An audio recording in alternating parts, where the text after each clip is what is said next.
all the items. Feel free to either send your item to the group as a group chat or a group reply all email chain, or we can put it on the next agenda. Something to discuss because the agenda is so big. If we wanted to do another one of these sooner than our typical 3-4 month cycle, just to make sure we get everything in. But we can discuss that at the end. So first, I'd like to hand it off to Randall Harrison. Randall, we had secured to talk about youth volunteering and the rules around youth volunteering prior to the COVID-19 outbreak. So he's graciously accepted to speak on that topic. So I'll hand it off to him. Okay, well, first of all, thank you all very much for your interest in the topic. As I explained to Jonathan, pretty much what we do is we just give a background of all the laws that we enforce, and pretty much the last thing that we touch on is definitely youth employment. That is one of our new laws that we got back. We didn't have it for like 8 years. Under Governor Snyder, he had switched it over to the Department of Education. So we got it back in November. So we are still fresh with the law, but definitely this thing is very informal. So at any time while I'm going through slides, if you all have any questions, anything you like to add, definitely feel free. This is definitely a lot of useful information because a lot of people have, family members at work, and, so a lot of people are able to use this stuff outside of their professional lives as well, just to spread the information. So, so did you want me to get started with the slides or? Yeah, let's go for it. Okay. All right. Let's see.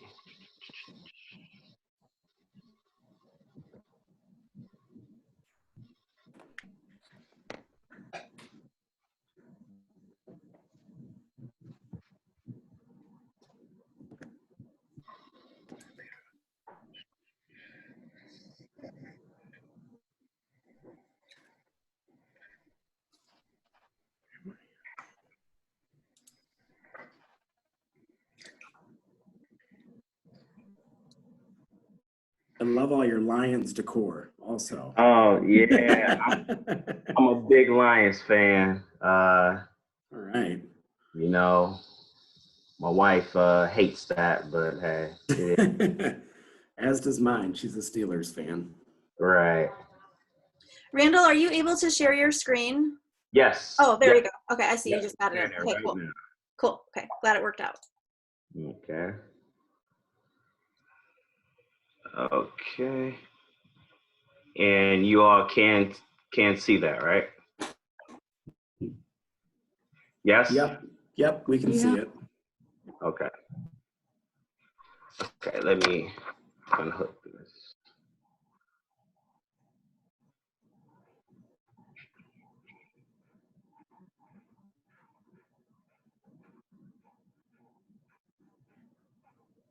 I know it tends to act funny when I have all of my monitors hooked up, so just give me 1 second. Let me stop sharing.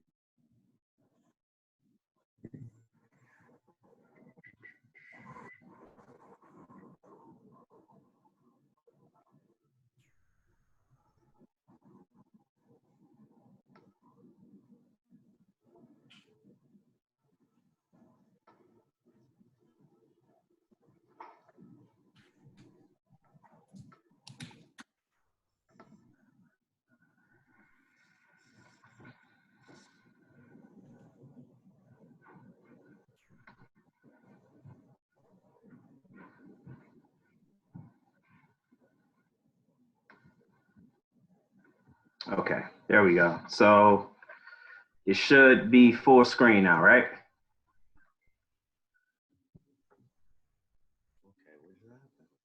I don't see anything. Not yet. It says Randall has started. Oh, there. Oh, yep. I think there we go. Okay. Okay.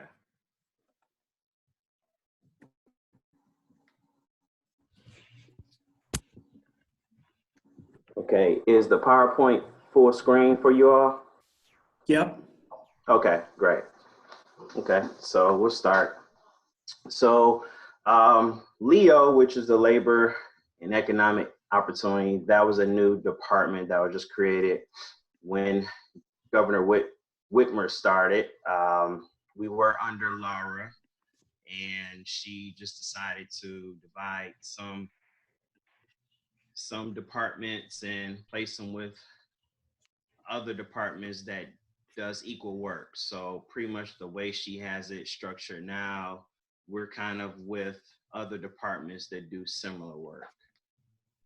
So wage and hour, what is our mission? Our mission is to provide the public service through very effective and efficient administration of laws, which protects the wages and fringe benefits of workers. And we also ensure compliance with the requirements that certain entities post notices related to human trafficking. And we'll definitely get a little bit more into that further down the slide. So what do? We currently have 28 people employed in our agency, which is very small for an entire division. We actually do a lot of work. So out of the 28 people, 17 of them are investigators, and these are the laws that we actually enforce: the Payment of Wages and Fringe Benefits Act, the Michigan Minimum Wage and Overtime Act, Paid Medical Leave Act is a law that just was enacted last March. So we'll dive a little bit more into that. The Human Trafficking Notification Act, and of course, the Youth Employment Standards Act. So the Payment of Wages and Fringe Benefit Act, it applies to most Michigan employees. It first regulates how wages are paid. So there are four ways that an individual can be paid in the state of Michigan, which is hourly, salary, piece rate, and also commission. It also regulates how often someone can actually be paid, and it's 4 ways, which is weekly, biweekly, semi-monthly, and monthly. It also permits the ways that people are compensated as well, where you can be paid in cash just as long as they have a breakdown of what they're being paid for, the number of hours, their itemized deductions, etc. So if an employer was to pay someone in cash, I mean, they can have a piece of paper written in crayon that says, hey, I'm paying you $500 for working 40 hours, and then I'm taking out $50 for federal tax. So as long as they have something to go along with that cash, they can pay them in cash, because you hear people think that someone paying in cash is illegal. It actually isn't. So they can also pay check, direct deposit, and also payroll debit card. Now, one of the biggest issues that we have in the state of Michigan are deductions. So a lot of things happen all the time where someone may work at like a supermarket or something like that, and they may damage some of the employer's product, and that employer is mad, and now they want their money for the item that was damaged. So this law actually prevents an employer from just deducting monies from someone's paycheck without their authorization. Only things that are allowed by law, which are your state tax, federal tax, FICA, Social Security, garnishments that are court ordered. If someone is in a union, of course, a union has a bunch of things that they will allow an employer to deduct on their members' behalf as far as union dues or medical insurance, et cetera. And then also the employee can at any time authorize through a written consent a deduction to be taken. So if that deduction falls under those 4 categories, it is considered legal. Anything outside of that is not. There are a few exceptions, and we're going on to the next slide. So when it comes to overpayments, so we define overpayments as like a clerical error or some type of miscalculation. So I'll tell you all a quick story. I was working a case maybe a few months ago, and this gentleman was to receive a $460 check at the end of his pay period. Well, whoever was putting in his time added a 0 on the end. So he ended up receiving a $4,600 check. So what do you all think that gentleman did? Any guess? No? Return it. Of course he didn't return it. Come on, Terry. No, you spent that money. So the law allows employers, you know, without someone's consent, if they can show that it was an overpayment, that they can go forward with deducting from their wages going forward. But there are standards in place that have to be met, whereas you can't deduct more than 15% of their gross, and you have to notify them at least 1 pay period in advance before you actually make that deduction. And that actually happens a lot. The Act also requires that fringe benefits as far as, you know, vacation time and sick pay and different bonuses, that they're paid out in accordance with any type of written agreements or any type of written policies that are in place between the parties. Another thing is, and we don't see it as much now, but there are cases, and it's called remuneration for consideration for employment, which means it prohibits an employer from actually giving someone a job and then telling them that they have to pay them in order to continue employment with them. So you do see that from time to time where somebody may say, hey, you know, you may not be the most qualified person for this position, but we could possibly work out something, whereas each time you're paid, you pay me $200 and you can keep your job. So the law, well, this law actually prevents employers from doing that. And also the law also mandates that an employee receives a wage statement or a check stub each time they are paid. That is required. Whenever you pay someone, you have to provide them with a check stub that includes, of course, their wage rate, you know, their hourly salary, the number of hours they work, their gross pay, net pay, itemized deductions, etc.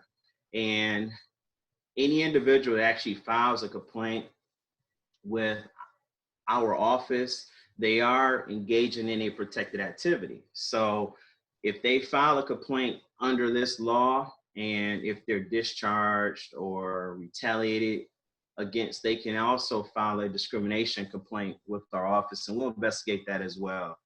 And if we find that the individual was terminated because they engaged in their protected activity, we can reinstate their position with back pay. So the next act is the Michigan Minimum Wage and Overtime Act. So it applies to employers which employ 2 or more individuals that are 16 years of age or older. So the key there is 2 or more. So if I have a business, let's say I have a hardware store and I only employ one person, I don't have to pay them minimum wage because based on the law, I am not considered an employee, I'm not considered an employer under that law if I only have one employee. So you have to have 2 or more employees, 16 years of age or older. And the equivalent law at the federal level is the Fair Labor Standards Act. So state law applies to all individuals who are not covered under that act.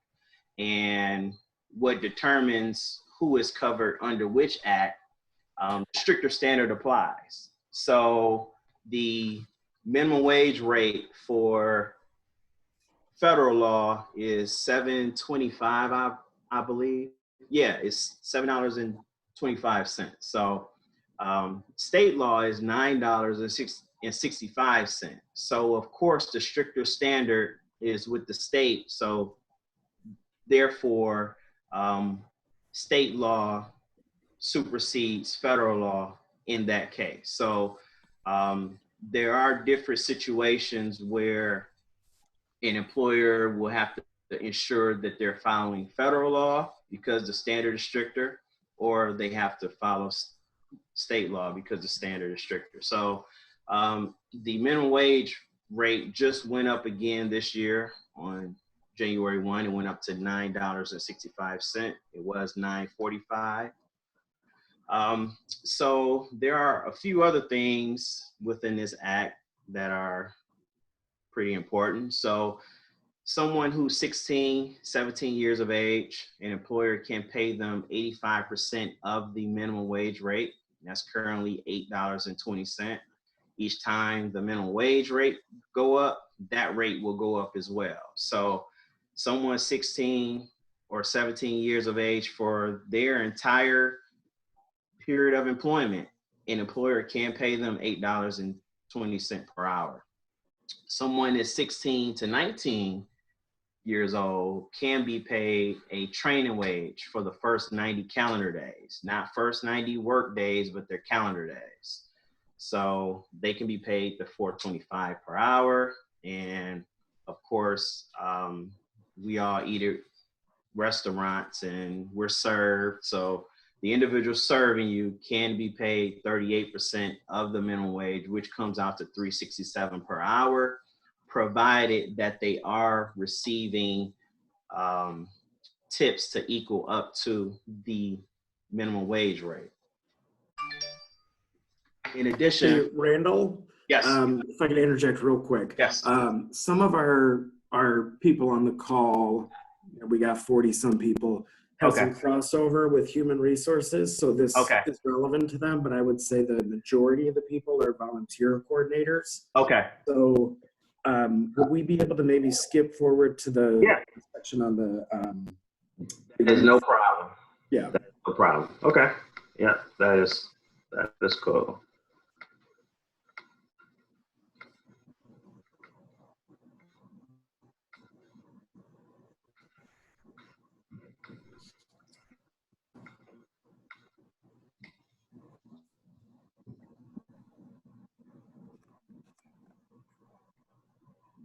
Okay, so Youth Employment Standards Act. So this act covers all Michigan employers who employ minors. So not just being considered employees, also volunteers as well. So this act sets the work permit requirements for minors. It regulates the hours, adult supervision, breaks and meal periods.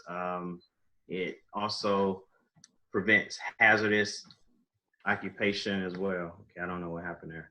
Okay, and there's also a posting requirement. So I guess before I go forward with this, as volunteer coordinators, how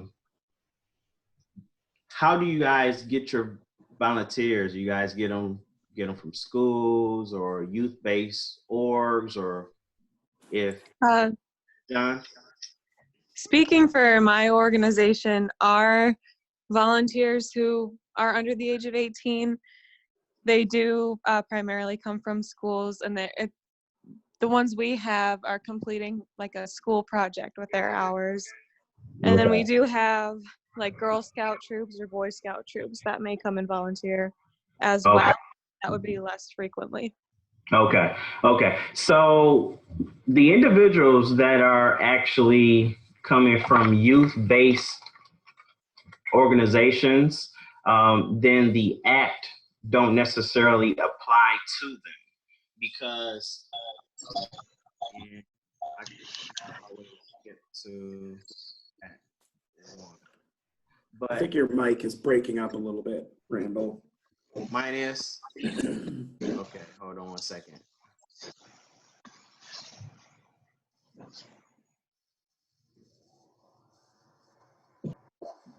How about now?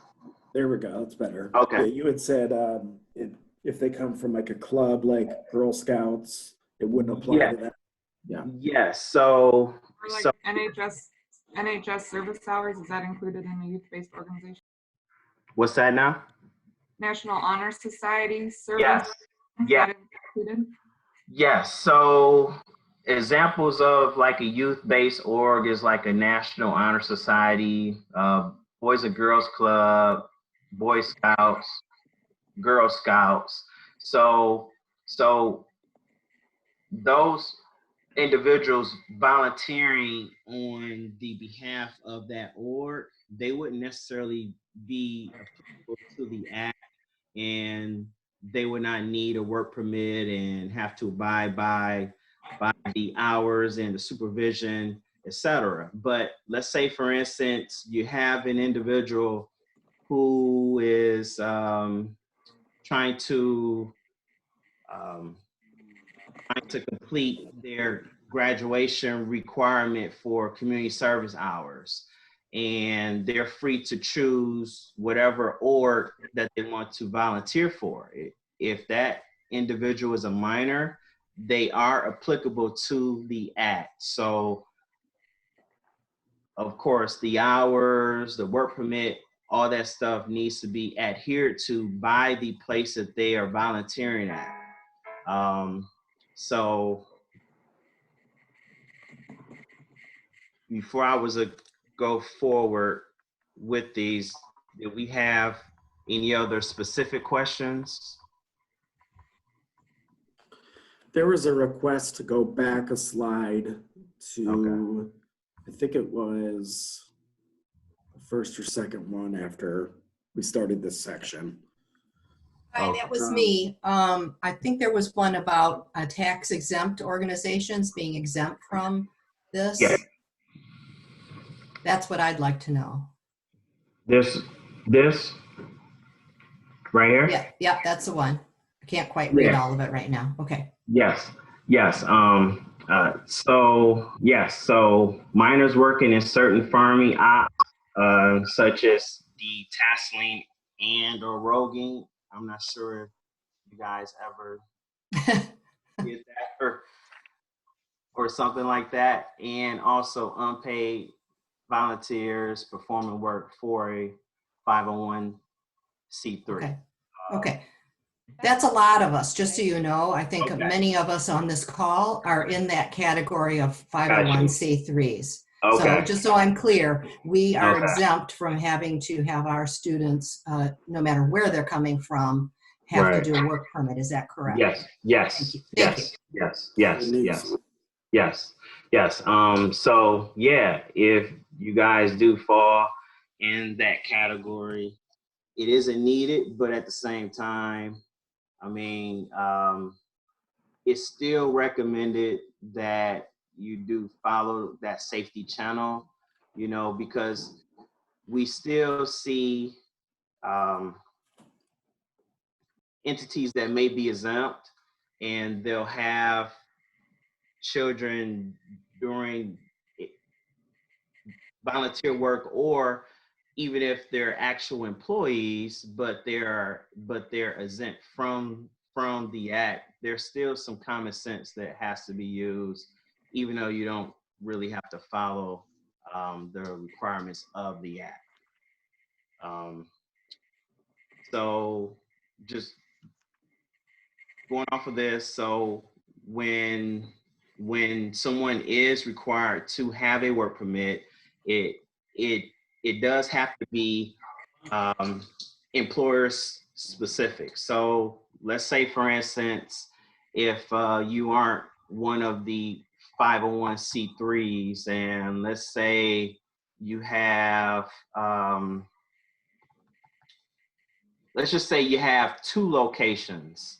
The work permit has to be specific to whatever location you are going to have that minor volunteering at. So if you have a location on the east side and a location on the west side, if you want that individual to be able to volunteer at both of them, you will need to have a work permit for both locations.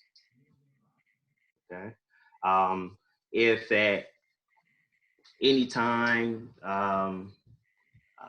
the issuing officer, it could be either at the district level or at the school, if they determine that a minor volunteering or employment is in violation of either state or federal law, they can revoke it. They have the sole discretion to do so. No one can't contact our office and get us to have them reinstated. It's their sole decision to do so, because they are, mainly responsible for the minor.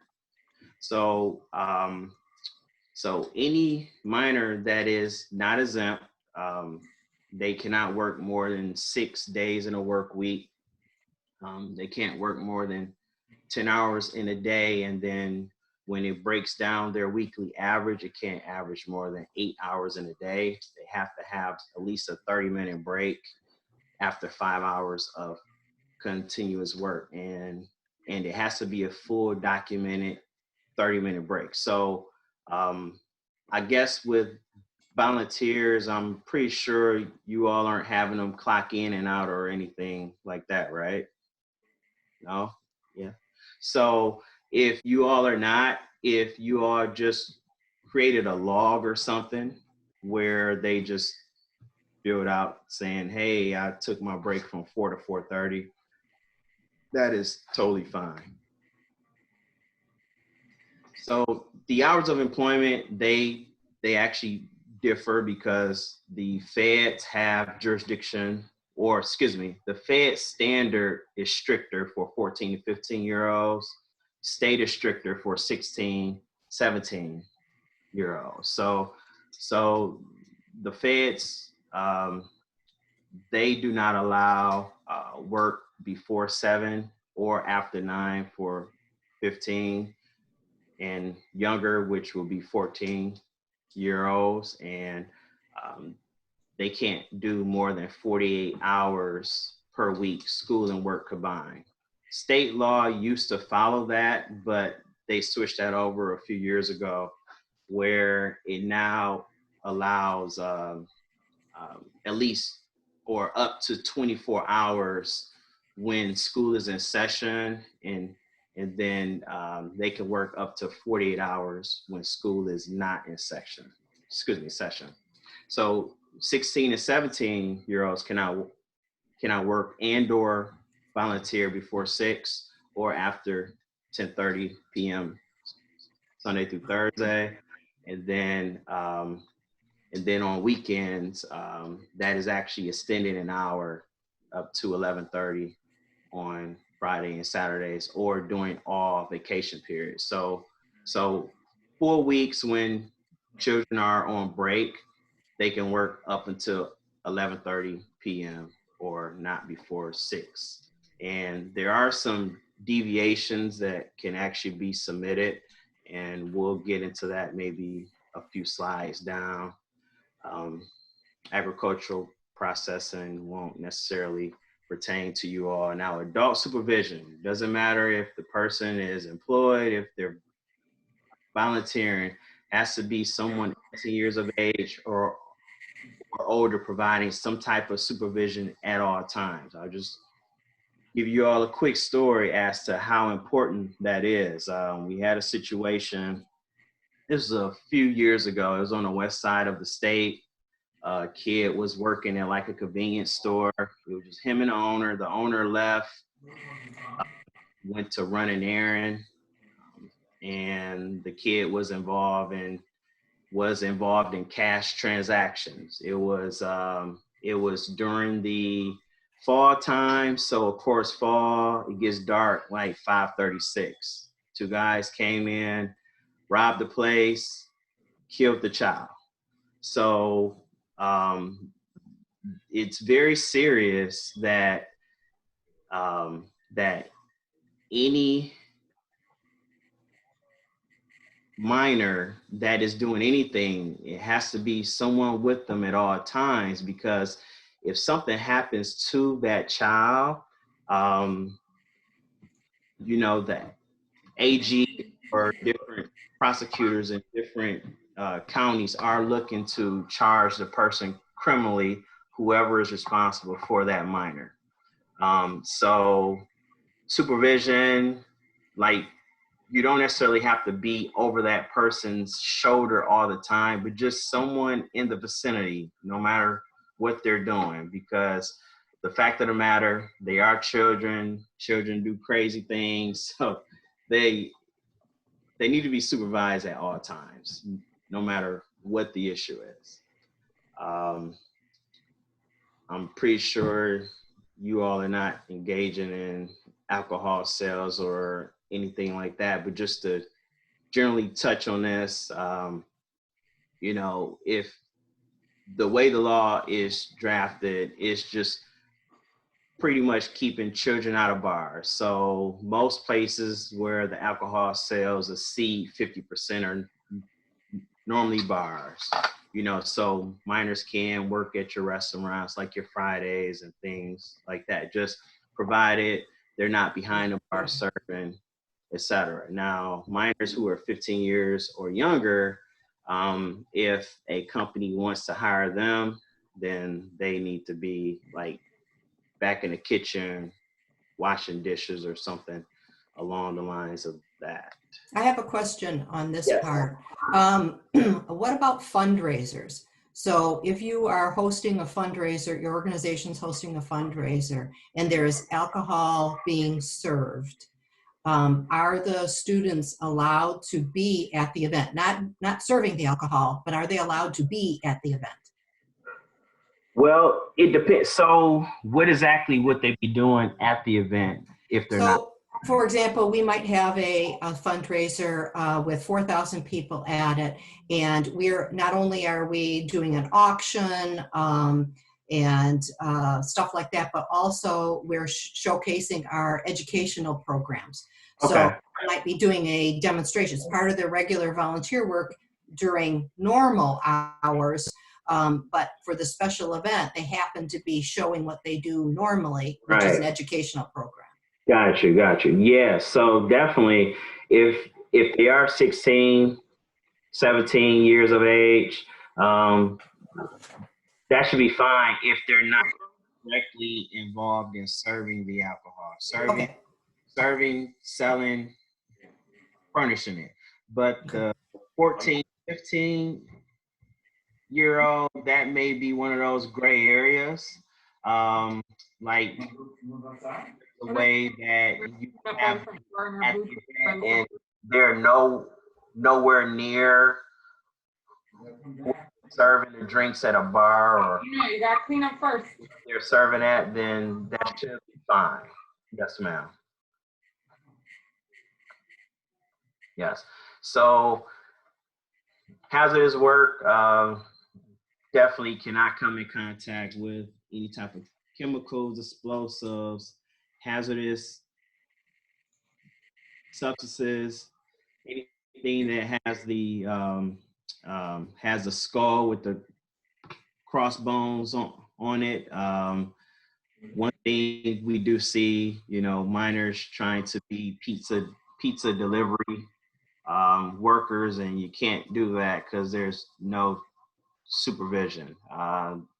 They can involve themselves working with forklifts and, you know, different things like that. Any construction work is definitely prohibited unless they're doing like basic cleanup. But we see a lot of cases where minors end up cutting fingers and, you know, just, so we say stay away from that type of work. So of course, any type of power driven equipment, and just to go off of this, so we do see minors that work for, or excuse me, not work, but they may volunteer for entities like Habitat for Humanity. So them performing work for entities like that, they would actually be exempt from our law, but we just ask that whoever is, you know, over supervising them with building the houses and et cetera, that they just use some common sense in reference to what they're having the children use. So just to finish this up, you know, slaughtering, meat packing, mining, logging, et cetera. So this section right here may be important to you all, because I'm not sure the hours. Well, I believe it was you, Melissa, that stated that you guys sometimes do fundraisers, right? Okay, so of course the standard hours are 10:30 and also 11:30. So if you all ever needed a minor to maybe volunteer past those times, you can apply for a general hours deviation. Now, the general hours deviation will extend the times that a minor can be available to you based on general times. Now, there's also a individual hours, whereas let's say, for instance, if you need a minor available to, let's just say 2 a.m., you know, that can be approved providing that parent provides like the permission for that minor to do so. So these are the general hours deviation. If you were to get the deviation, it would actually change the time from 10:30 to 11:30 during the week, and from 6 to 5 Saturday and Sunday only. And then on weekends, you can extend the time from 11:30 to 12:30 a.m. and pretty much the same when school is not in session. Now, the individual hours, as I explained, it goes beyond that hour extensions. If for some reason you all had an all night that was to go to 8 a.m., you could easily apply for a individual hours deviation for whatever minors you need to be there to do whatever you need them to do. And as long as there's a written permission by that minor's parent or guardian, those are pretty much approved. So it kind of gives you some ability if you have some type of program or some type of event that's maybe starting in the morning or late night. Did anyone have any questions on that? Nope. Makes sense. Okay. All right. So there's also a hazardous occupation deviation. Those are rarely approved because people will send in a deviation saying, hey, I want this minor to operate a hacksaw. Like, no, find someone 18 years 18 years or older to do it. We're not going to approve that. Performing arts, that's more so dealing with minors who are involved in movies, plays, etc. They don't necessarily need work permits, but they do have to get a performing arts authorization. And once that, it is so we can go outside. oh, production specific, and it goes for a year after it is approved. So these are the exemptions that we actually spoke about earlier. So if you have minor, Please mute yourself while Randall's talking so we can hear him. Thank you. oh, okay.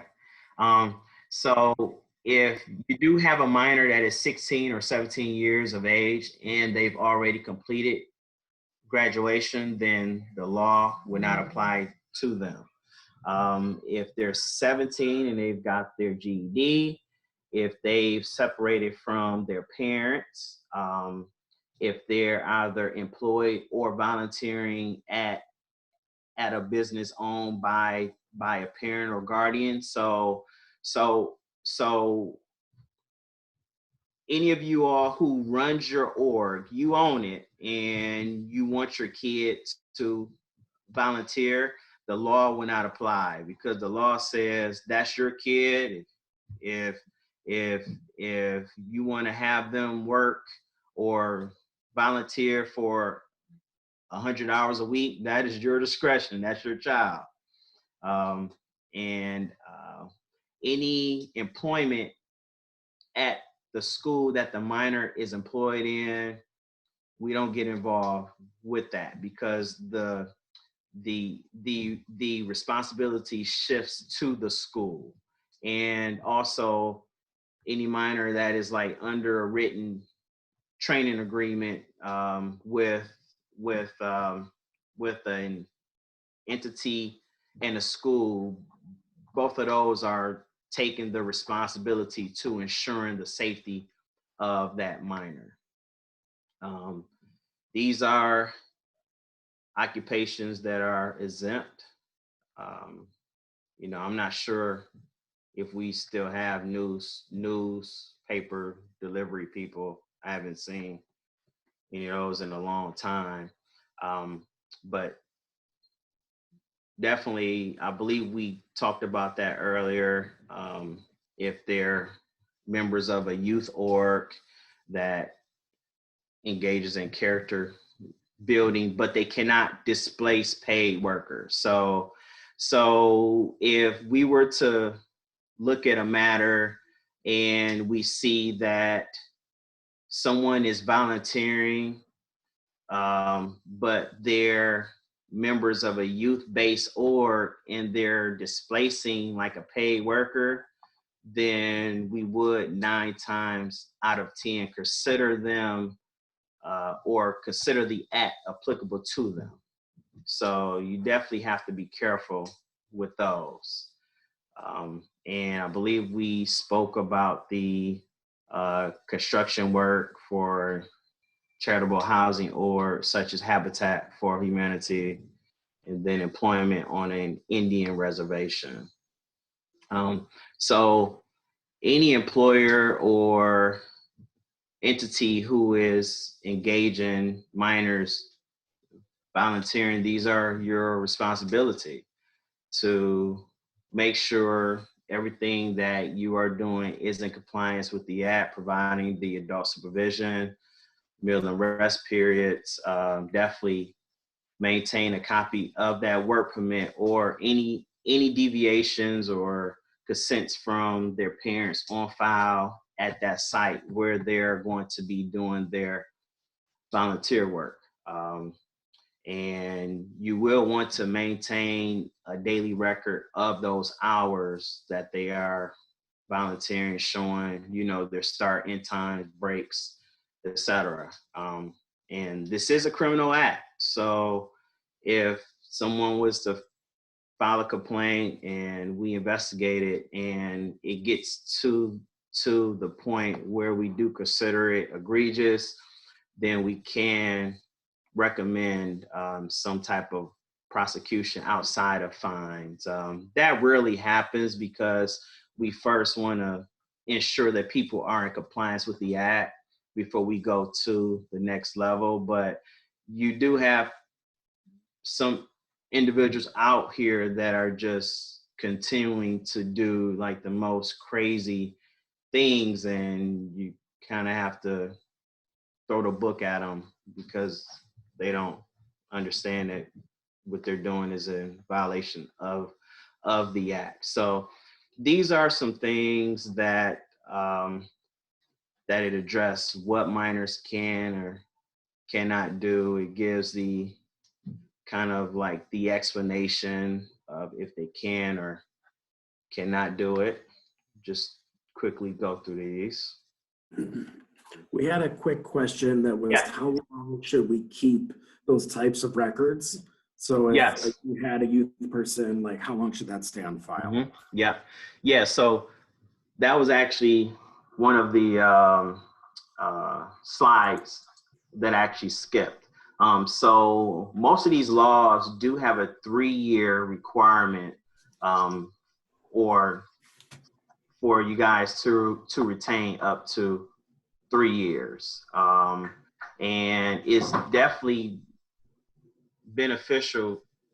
I always tell people like it's 3 years, but it's not going to hurt if you might keep them for extra year or so, because I do know the feds, I've seen the feds ask for like 7 years of records.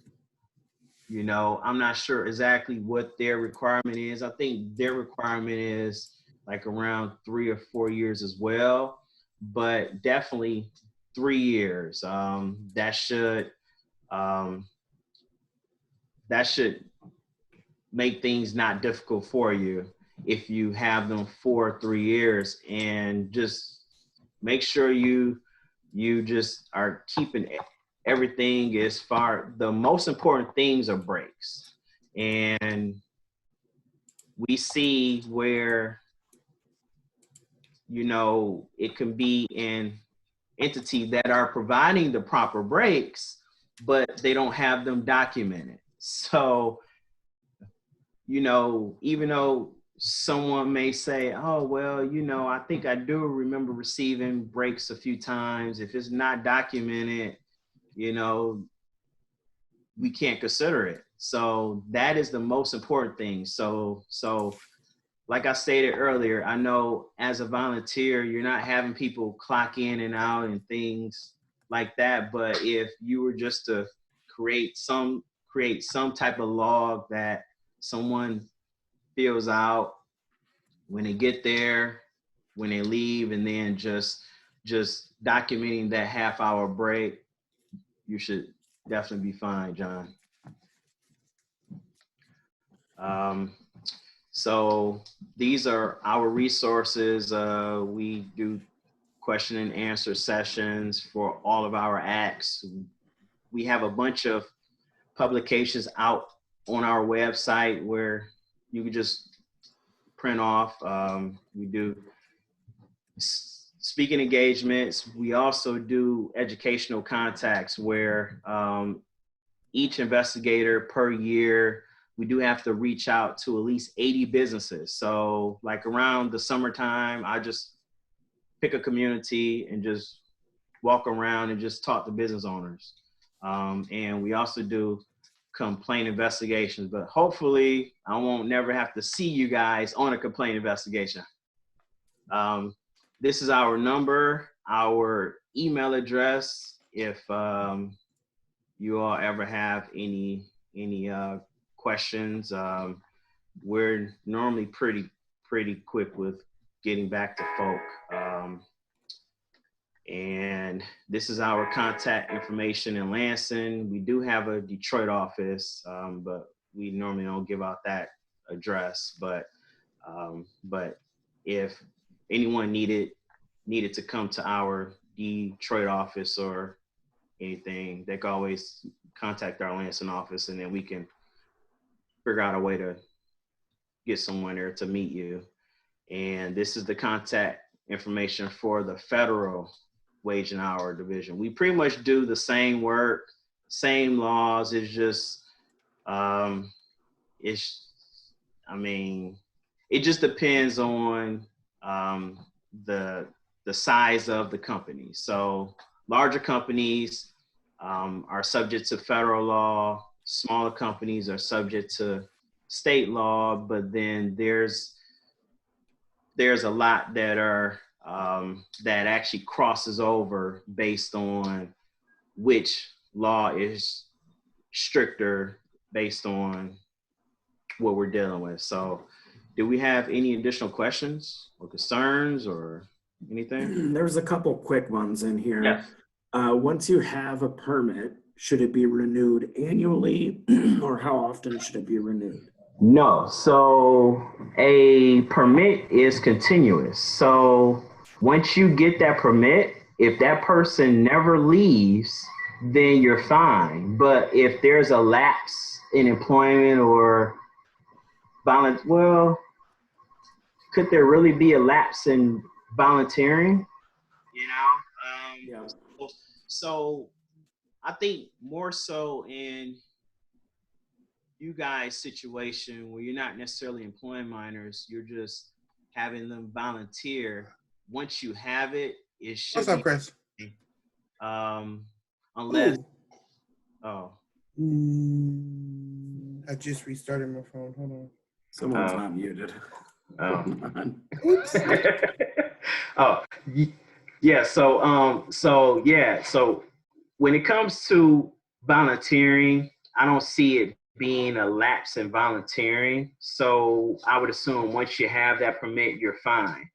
That more so comes with someone actually being employed.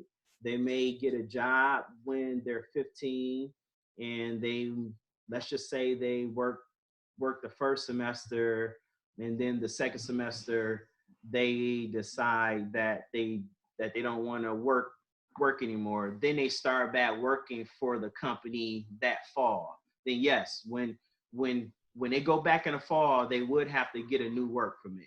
But if someone's volunteering, I don't really see that being the issue, because you can't either be discharged or fired from volunteering, right? It would have to be quite the offense, I think. Right. Yeah. Right. Hey, Randall, this is Tanya Smith. I had a couple questions. Yes, ma'am. Will a release form also serve as a permit when you have youth in pictures and videos, or do you really need a permit? And then secondly, early in your presentation, you had the slide regarding human trafficking. What was that relative to? Yes. So I could definitely go back to that stuff if you guys want me to. I know John, it kind of said that he had wanted to specifically address these. So if it's cool with John, I don't mind going back to that. Is there any way, because we've got a jam-packed agenda, is there Okay. any way that could be shared after? Yeah. Okay, great. No Can you problem. address my first question though? Yes. Okay. So unfortunately, no, a release would not serve as the work permit, because so that work permit, so what is done is with the work permit, you're really getting permission from that school or that school district to employ that minor. So they kind of have the main say so as to if they're going to allow that minor to either work or volunteer. I'm pretty sure they probably look at their grades or whatever's going on, and they determine if they're going to sign off on it. So everything has to go through them. So the minor goes to the district, they get the work permit, they bring it back to you. You fill out the details as far as what you're having that minor do. Then you take it back to them, and they review it to determine if they're going to allow that or not. So it does have to go through them. excuse me, we don't decide that. We're only enforcing if that person is engaging that minor in compliance with the act. So we can't tell a district, hey, you have to issue that permit, or we can tell them that they have to revoke a permit if we actually come out and we see an entity doing something crazy with the minor. We can contact them and say, hey, you have to revoke that permit immediately. So to answer your question, unfortunately, that release would only be for what that release is for, and not for the engaging of that minor. Okay, right. That's what I was Yes, asking. ma'am. Okay, thank you. Mhm. A couple of us work for tax exempt agencies, like government agencies, so they're not 501c3s. Are they exempt? Well, it has to be a 501c3. Okie dokie, thanks. Yes, ma'am.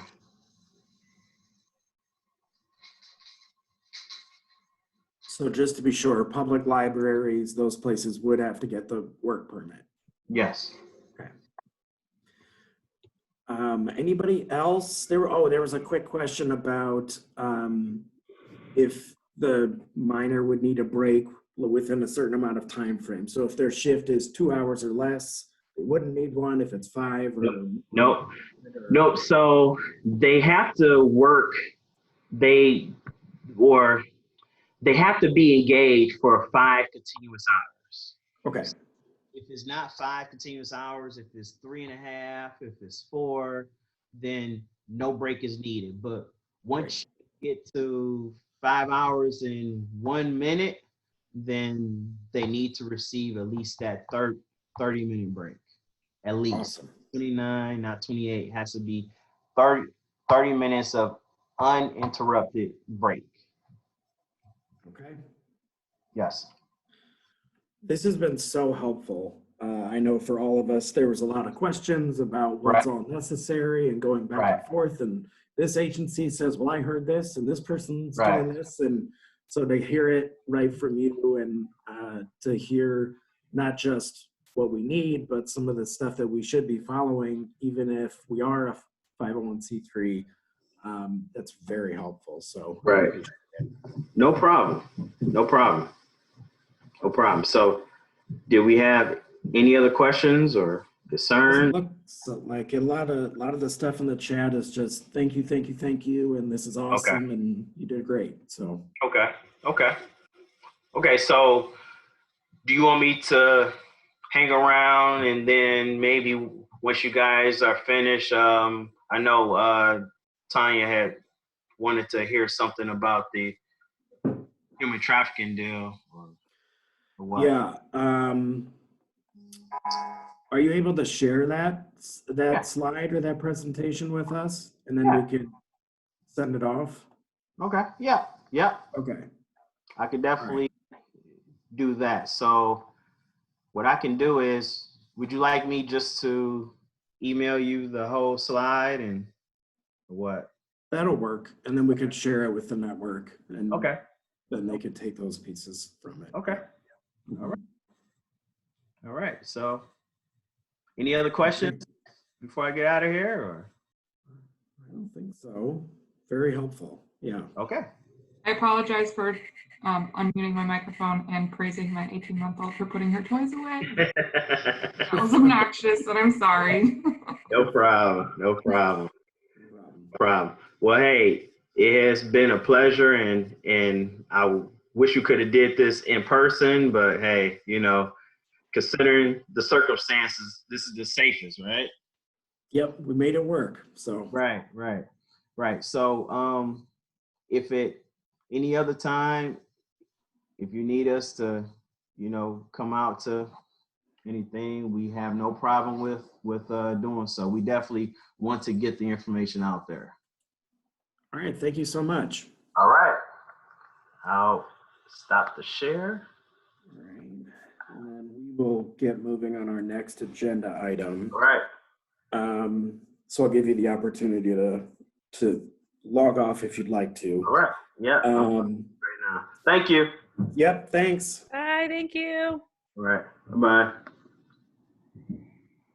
All right, so the next item we had was a robust one, talking about everything related to COVID-19 and volunteerism. So when we asked for agenda items, several people had put like, can we just have a discussion around what we're doing? What are people's policies right now? Are they having virtual things? What are the plans when they get back? So I guess just to have a jumping off point, I'll say the Children's Center has suspended all volunteer activities. So we're currently not hosting any volunteers, but we did just start virtual homework help tutoring sessions with some of the kids. So that's really the extent of what volunteerism we're able to have. And I would imagine as we get back, we're gonna slowly build it back. So volunteer groups, no more than 10 in a group, and then maybe 20 in a group, and we'll escalate it as things get better, which is our plan. But I'd love to hear from other people if they have thoughts on this topic. Hi, this is Abby from Zman. Can you hear me? No? Now? Can you hear me? I can hear you, but like you're off in the distance. Can you hear me? There we go. That's better. Okay. So I'm at Zman, which is in Inkster. We normally provide basic needs assistance, a lot of food. We've been doing that, but outside. So we've been a drive-up location. So we've had some volunteers doing that, but almost exclusively outside the building. They don't come inside. Technically we're allowed to have people on site as a essential needs provider, but we've been very careful with that. When the stay home order is lifted, our plan is to gradually add people back inside, having a limit for how many people at one time can be in the building, how many people in any given day.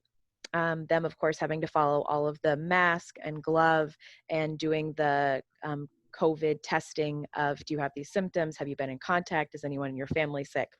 So we are doing all of those with our staff when they come on site, as well as a thermometer, a non-touch thermometer. And we'll be doing the same ones for our volunteers when they're on site. We are treating paid and unpaid staff in the same way. And then slowly adding on very small groups. For us, it's probably going to be smaller. It's going to be 3 or 4 people at a time for a while, or families coming together who don't have to social distance among themselves. Our founder CEO is a nurse, so we are being very careful with all of this. What we're planning for the future, for the fall, we do literacy tutoring, and we teach sewing, and we teach culinary skills to adult women. Typically, those are all in person. What we're planning for the fall is a hybrid model.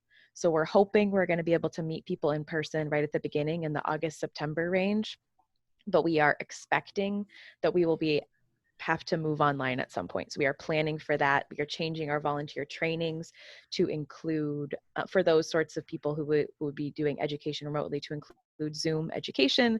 We're making sure we're bringing on a new type of volunteer that'll be more of a technical assistant for our tutors and for our students. So we're bringing in new positions as needed for that. But we have a break over the summer so we can kind of prepare for the fall.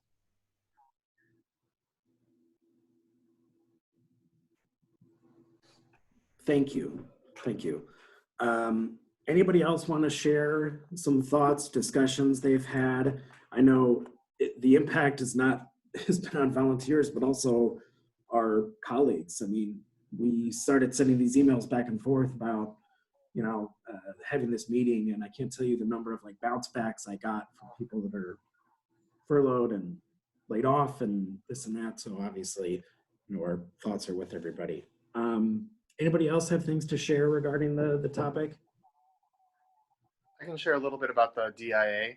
Right now, obviously, our museum is closed to the public, and so, staff are working from home, and so we don't have active volunteer opportunities for people right now anyway.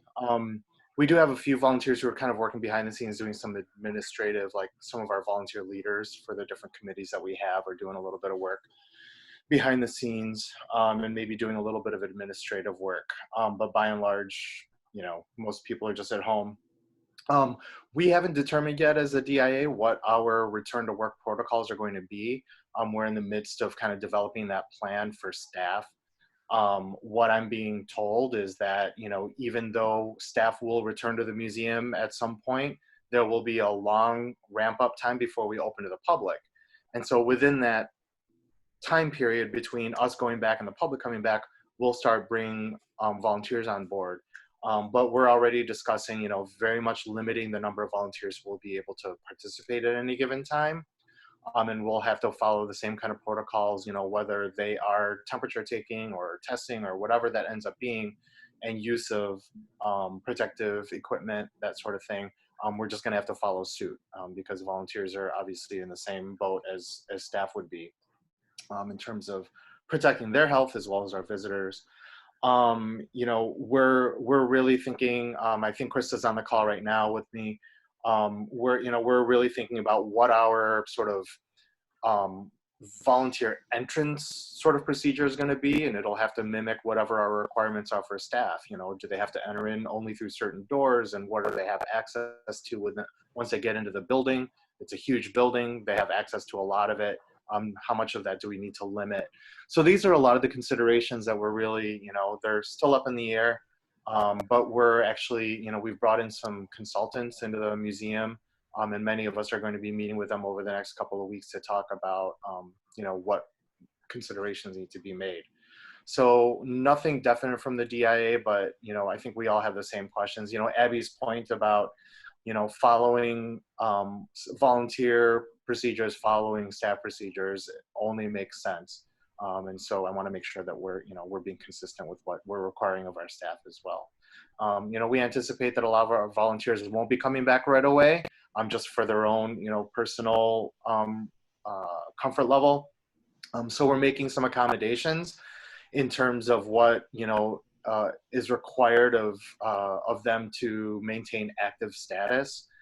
We've reduced what our requirement is for this current fiscal year, and we anticipate that we'll have to do the same thing next year because we don't want to penalize anyone for taking this time.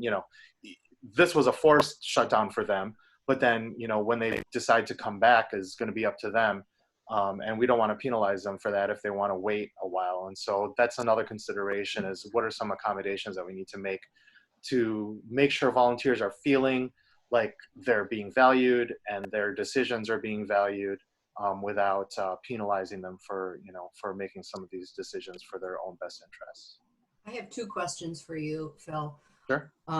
One is, what are you hearing from the volunteers about what their concerns are?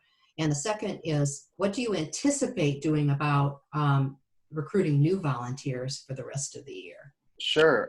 So we actually did a survey of staff, volunteers, and then we just released a community survey asking a few pointed questions. One is, what are things that you want us to be doing as an organization, during the shutdown period? So people had a lot of ideas about, virtual programming, et cetera.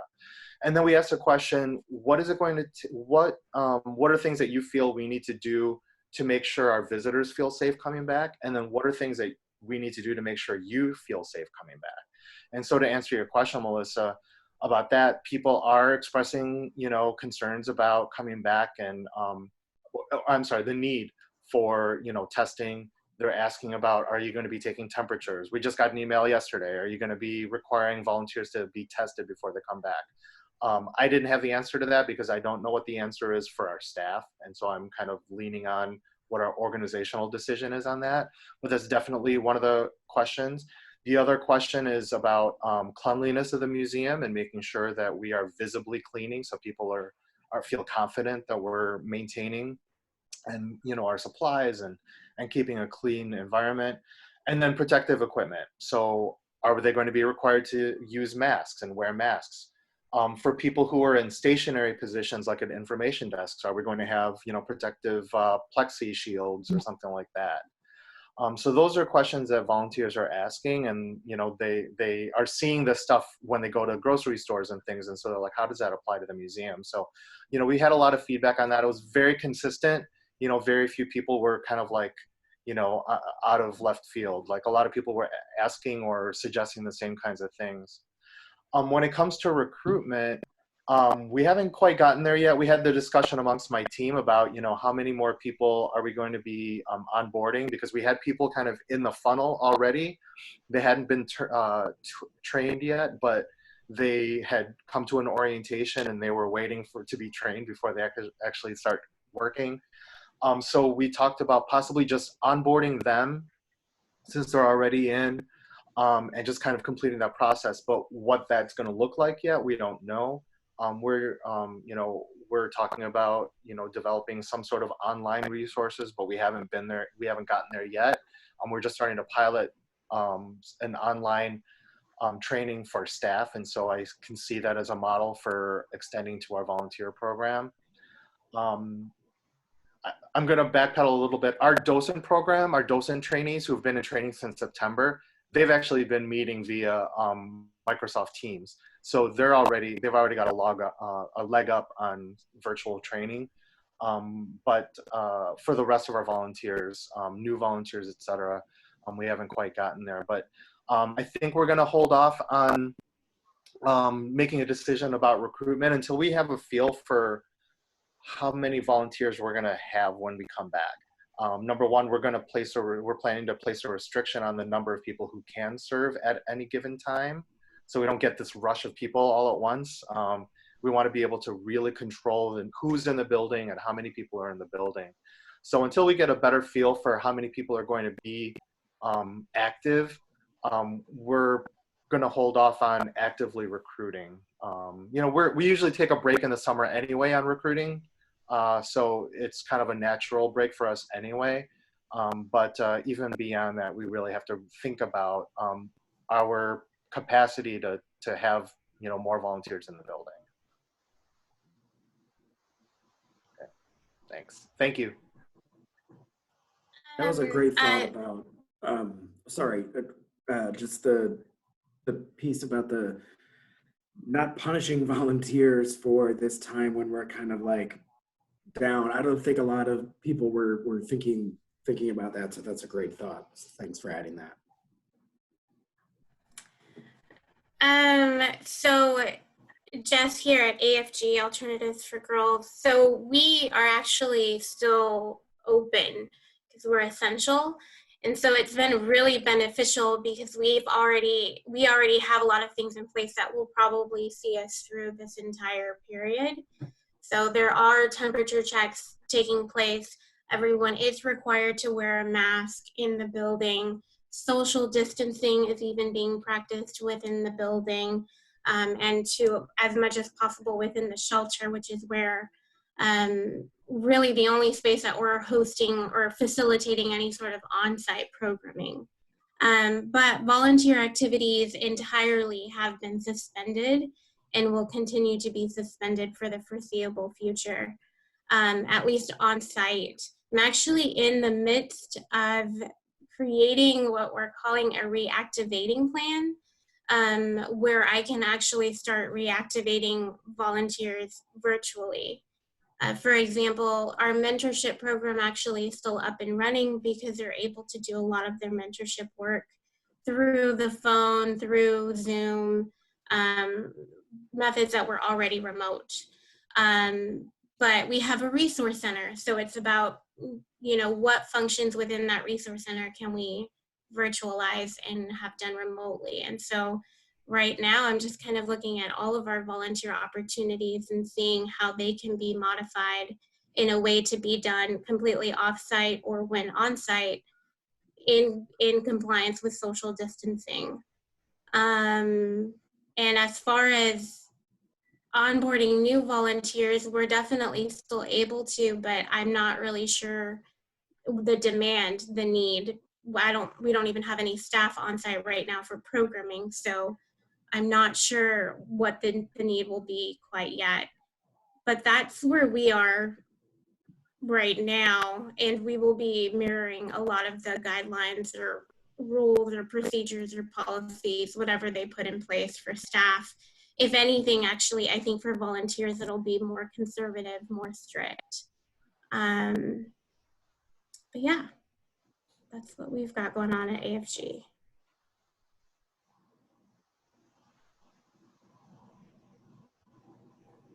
Like Philip referenced, at Leader Dog, we're planning on bringing back volunteers in phases. And so some of our volunteer positions have like 100 volunteers in that position, and they work anywhere from 2 to 4 volunteers a shift.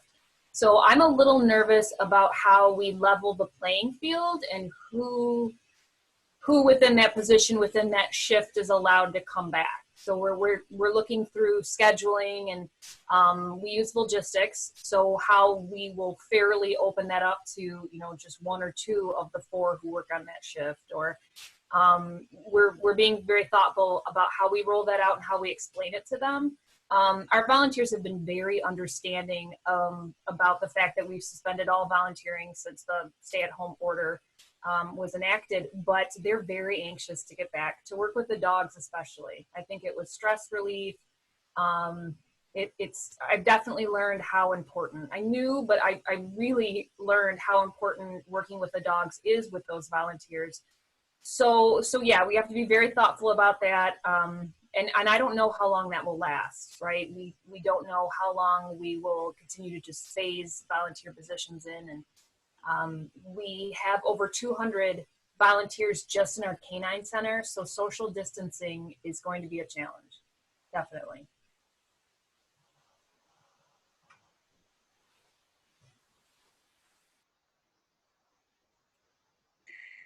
Stephanie, to kind of piggyback off that, so Oakland County Parks, we recently opened our golf courses, and as of Monday, they've allowed our golf course volunteers to come back. So if anyone has any input, we were told all of our volunteer positions were suspended due to order of the county, and now we're allowing golf course volunteers back. So I haven't had any other volunteers reach out and be like, well, why can they come back? Yeah, like we have nest box monitors who literally don't have to see anyone else or touch anything, and they're not allowed to volunteer right now. So if anyone has any feedback, obviously,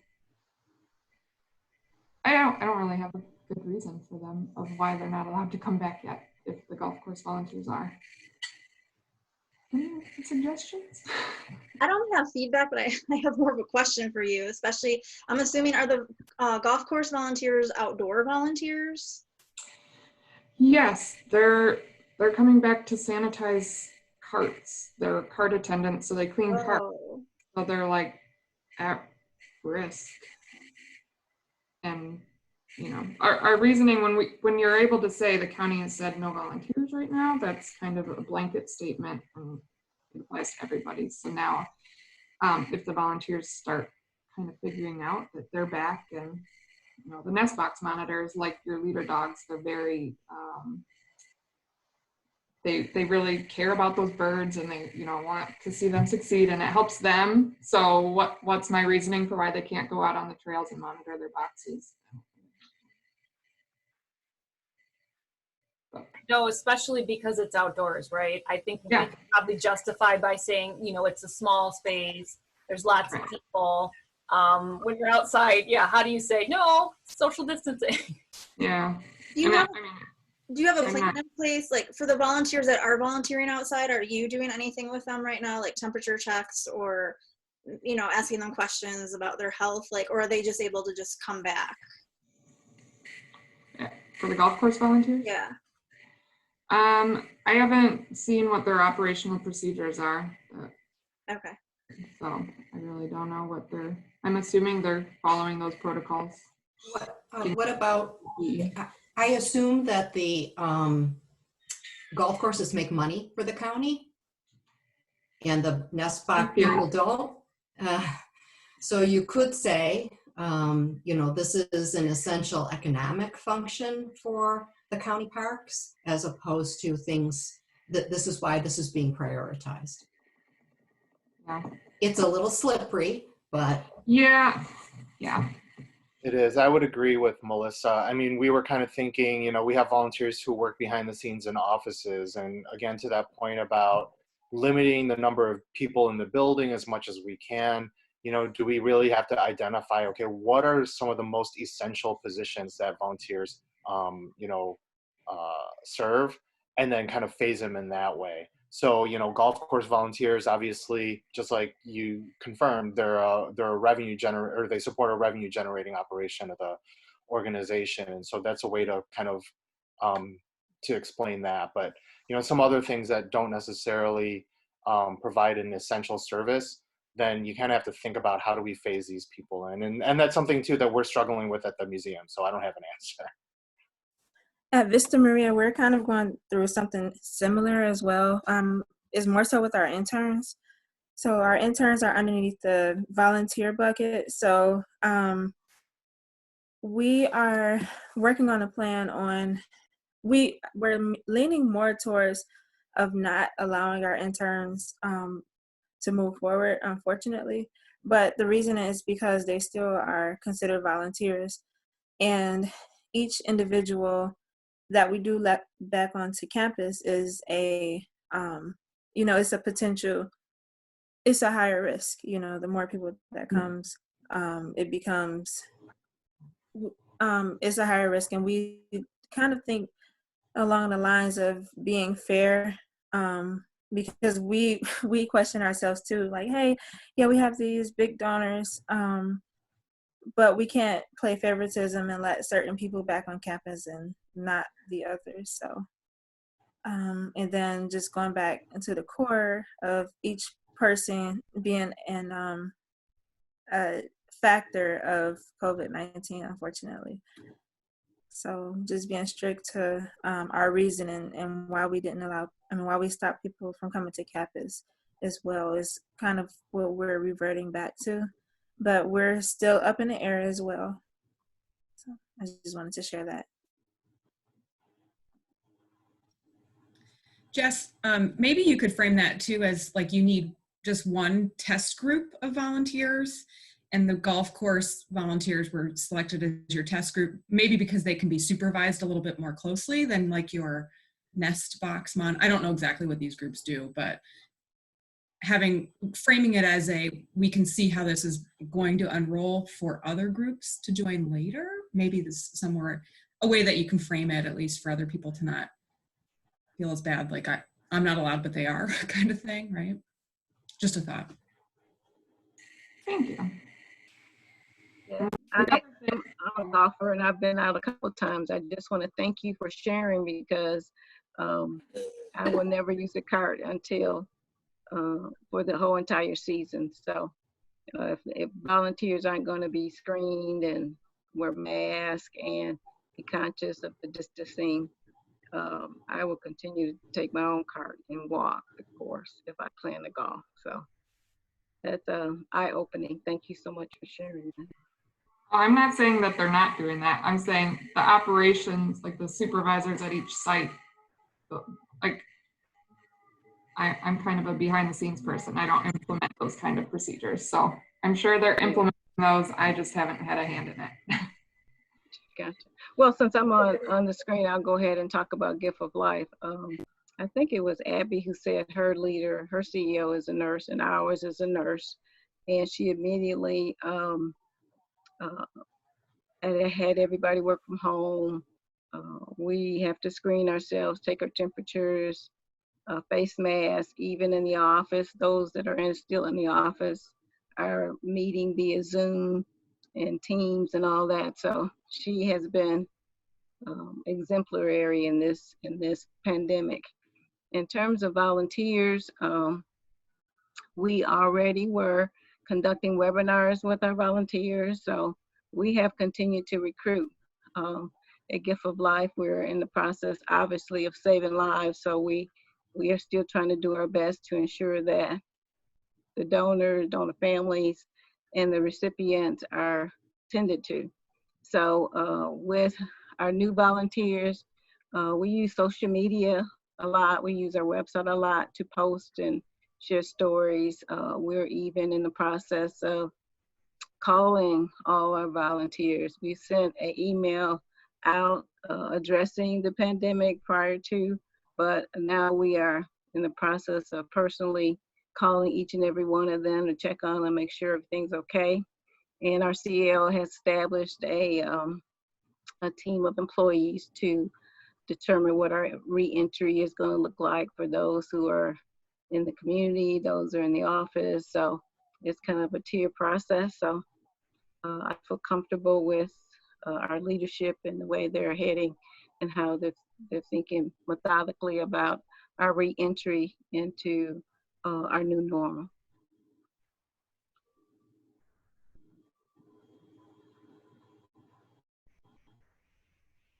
I have a question here about engaging volunteers, keeping them engaged during this time.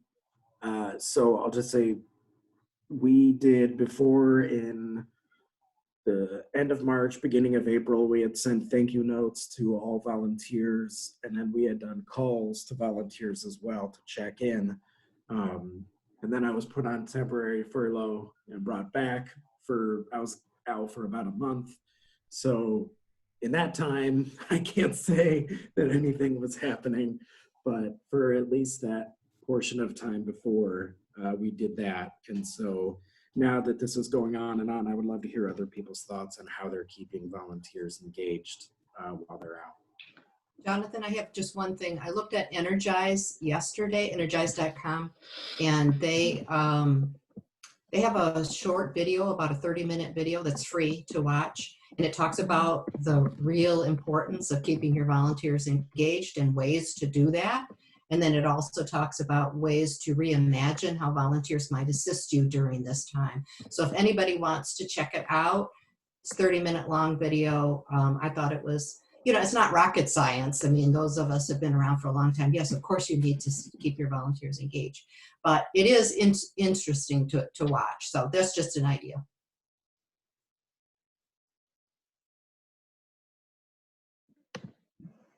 Hi, y'all. This is Krista Zagorski from the DIA. Are you there? All right. So what we've been doing for the DIA, we send out emails with, of course, access to films, art making projects, which list materials, and really easy to follow directions. We've been doing live Thursdays at the museum. That's our senior program at 1 p.m. that folks can join via video. We do curator talks. We post videos for curator talks. And of course, the Volunteer Services Department, we're keeping our volunteers engaged by asking them to send in home photos of what they're doing to creatively keep busy during this time. We reach out to, I reach out to a number of volunteers just via email or phone, just calling to talk and see how they're doing, what they've been up to. And they, of course, express the same sentiment, wanting to get back to the DIA as we do as soon as safely possible. We have messages from our director, Salvador Solopons, every week, which we send out to the volunteers to keep them engaged. They're really uplifting messages, and I think that really keeps us all tied together as a DIA family. And we've sent out some videos, thank you videos from our staff, especially for celebrating National Volunteer Week.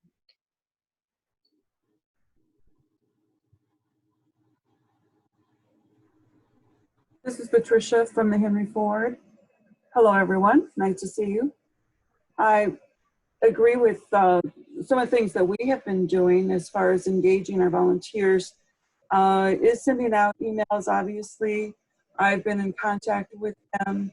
Also, the president has written different notes we've sent. We did have some of the staff prepared messages for them that was sent out to them, and calling them. And as everyone is saying, they're always thrilled to hear people. Call them and talk with them, and that's your back there. Here. Let's try it again. So it's really important to just to talk with them, just to listen to them. And they are excited and want to come back. We, of course, are closed right now at the Henry Ford. We do not have a date for reopening. At the time, we are going through the same as a lot that you mentioned, Phil, and we'll be going through phases as to how we go through the reopening. But the main concern, and our president expresses this daily, is the safety of all individuals, and that includes all staff, including volunteers, as well as guests that would enter, our gates at some point in time. So it's a lot that we're planning. We do have a task force that she's appointed that is going through everything, making sure that we look at everything in the museum, the village, Lovett Hall, everywhere that we have to make sure for Fordridge Factory Tour that everything is going to be safe for when the day is that we do reopen. But in the meantime, many of us are working remotely. And then there are some, of course, that are not. Some that are at home and they're doing, they're on a leave of absence. So that's the way that we're looking at things right now, but we are trying to keep our volunteers engaged and let them know what's going on. We do send out the notes so that they know what we know as far as the opening. I think, I know that this is something that everybody knows and hears and learns, but the more transparent that we can be with people, the better it is. And I'm talking about our paid staff and our unpaid staff, to be transparent so that they understand, even if we don't have the answers, which we surely don't have all those answers right now. But what we do know, when we are able to, we need to share that. Thanks.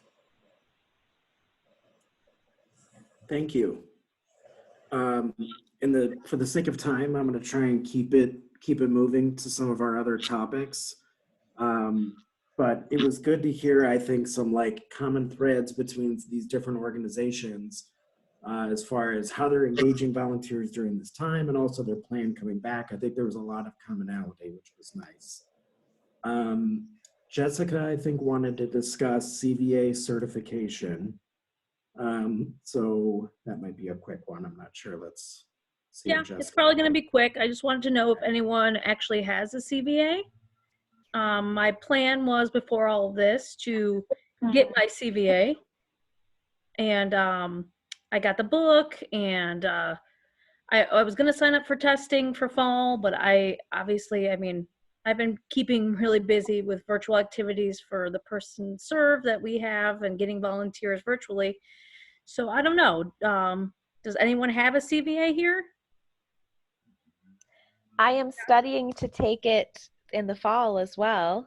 Oh, you are, Abby? Okay. Yeah, so I got the book. I'm in Volunteer Pro with Toby Johnson, so there's a study group in that. But they also are talking about a study group that'll be starting, I think, through the CCVA Facebook platform. Okay. And I think I haven't heard that they're not on track because I think the test is virtual anyway. Right. And was it September? Between October 1st and October 15th, I think is their fall time period. Okay. Yeah, maybe you and I can connect, Abby, because I would love that. Because, yeah, you're going through it with me. And then Melissa and Phil, I might bother you guys too about how it went and what to expect. No problem. You probably want to talk to somebody who's most recently taken it. I took it years ago and I've renewed for the third time. So 15 years I've had it, I think. So wow. You have to renew it? You do. Every 5 years you have to renew. Every 5 years? Yeah, and it's not that hard, but you do. My recommendation with that is once you've taken the exam, start doing what it takes to get those 35 credits in right away. Because so webinars and stuff. Yes, right? And you can only do a certain 20 hours of it can be webinars. And then 10 hours, 5 hours, something else. So start on it right away. I forgot the first time. So I had literally 1 year to crank in all of this stuff. And it was much more difficult to do that than the second and third time when I remember that I needed to keep doing continuing education. How about you, Phil? Yeah, no, I fully agree. Don't do what I did and not log my hours. They provide us with a template to log our time. And I was busy scrambling toward the end to recreate everything that I went to, all the webinars and all the conferences and all the kind of stuff that I went to. So track that stuff as you go along. rather than trying to scramble at the end. But you get 5 years, but don't wait till the end. Like I Yeah, did. Right. it is hard to make it up when you don't remember 5 years ago what it was. Yeah. What I got into the habit of doing was every time I took a webinar, I kept the email that said I signing up, and also that I'd taken it. Or if I couldn't do that, I asked someone to sign something for me, like at Points of Light. I was the obnoxious one running around having all the presenters sign my paper saying I had actually attended, and I got, I think, 9 or 10 hours out of that. So good luck to you. It's not particularly hard. It just takes some doing and then to keep up with it. Yeah, and the mindfulness behind it too. We're doing a lot of the same work, but it really helps to see it on paper and to really think it through. So when you're putting together your essays, and when you're when you renew, you also have to write another essay and that sort of thing. It really helps to really put your thoughts on paper and see what you're doing, and it's been a really great process for me anyway. Is the test, is it like multiple choice and essay, just essay? The test is just multiple choice. The actual test is timed. I think there's other stuff you have to submit before. You need a letter of rec from a supervisor or for someone, but the test itself is just, I think it's maybe like 100 multiple choice questions that are around the core competencies in the book. Okay. Adrian Palumbo, didn't you just take it? Yeah, I just took it in the fall. And I think it was actually less than 100 questions. Okay. It was a 1 hour test, I want to say, maybe. And honestly, I finished it in much less time than that. It's one of those things where absolutely read the book, do the study guides, those CCVA, that Facebook group, they provide sample questions, which are spot on, phenomenal. And there's no essay involved now, which I know is a change from the past. Yay. So I didn't find it to be super difficult. There were definitely some questions that were like, I don't even know what they're asking, just the way it was worded. I mean, that's the same with any test. So if you have more specific questions, I'm happy to help with it. But I've already, under Melissa's recommendation, I've already started keeping track of the webinars that I attend. And I just got, like I said, I just got my certification in October or November, whatever it was. Did you get it right away too? Like, did you find out your results? Your results right away. So they show your score right away. Okay. And they were a little slow to actually follow up with the congratulations, you've passed. But I mean, you know what a passing grade is. So is it like, do you have to get like a C+ or higher? Or I don't know. It showed like your score in a little circle. So I had like a 90 or something, and it was like, it had a green circle around it, which I'm assuming means you passed. Good, right? The number that counts as a passing one varies slightly year to year. So they'll change the test and the questions, and so they'll change that a little bit. I just earned mine last month. Oh, and it was congrats. Yay! It was 100 questions. They gave you, like they said, an hour and a half, 2 hours to do it. You do get the score right away. And then because it's proctored, that's what they actually, I think they're actually going through reviewing it just to make sure. And then, but I found out in like a week, they had responded, and then they automatically just push you into this community, and it's been really cool since then. But yeah, it was 100 questions. It was I definitely don't do what I did. I knew I wanted to apply, and I knew it had been a goal of mine since my first year with DHS, and I could afford the test and not the test material, so I went with my book, right? skill set. Yeah, with the book, I just couldn't. So I went based off of this information they provided online, and thankfully passed. Nice. That was by the grace of God. But definitely go through the book, because their core competencies, I know they break them down more in the book, and they ask a lot of direct questions to those competencies. Okay. So, Good to know. Good to know. I'm going to disagree with that with the book. I did get the book. I work for a library, so yay, books. But they, I found that the much more valuable asset was those online test questions prepared by, I think it's CCVA or something. I can send you the link later. It's a Facebook group, and they do like every week they'll do sample, like 10 sample questions. Okay. And those were much more, in my opinion, much more beneficial than reading through a textbook, which was very like dry and boring and wanted to fall asleep every time. Yeah, if somebody could share, I also bought the book, and I was thinking about testing in the fall, but I'm a little worried as things ramp up if I'll be ready. So I think they have another one in the spring. But yeah, I have the book, but I haven't connected with any of the study groups, and it sounds like those are useful. Yes. Yes. I So, think yeah. the one that the CCVA Facebook page officially doesn't start up until July for the fall testing. I don't know when the one for the spring, because I think the spring happens in March or April for the testing. But I don't think they're posting questions right now in that Facebook. If you scroll group. through though, they have all the previous ones are there. So, which I found that super helpful too, to go back. So it's the same group, right? It's not like they don't create new groups for everything, right? Okay. And it's like two women that run it, and they're cute and funny, and yeah, Adrian, if you could send that link. I'll look it up and send it to the group later. That's awesome. Thank you. Yeah. And so you need a recommendation letter when you apply for the test, right? Yes. Okay. And I got it. I got one from my previous boss.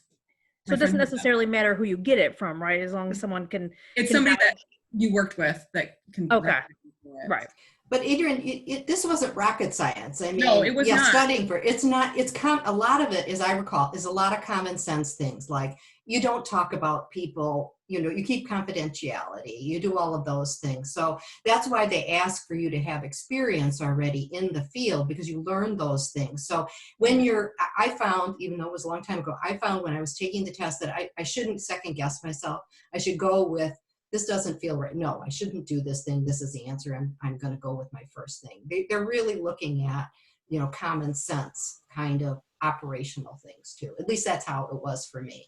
Oh, I wholeheartedly agree. It's very much, if you've been doing the job for a while, and they did ask some weird questions about budgeting, which I mean, I guess it's part of the job, but that varies from position to position. But it was very much you've been doing this job, this inside and out kind of thing.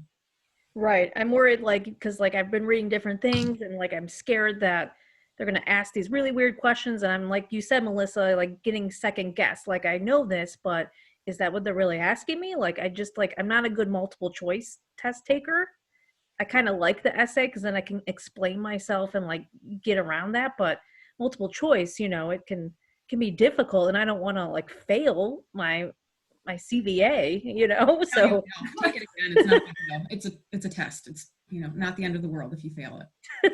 You just lose $350, right? And then you have to pay $350. No, I think they give you an option to retest later under the same application.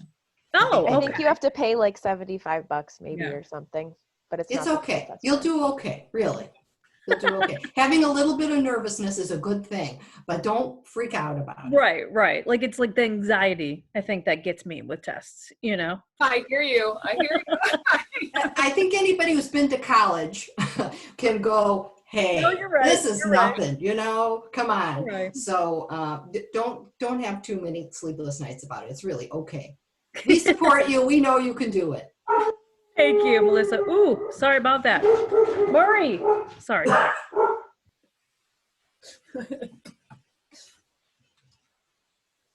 Okay.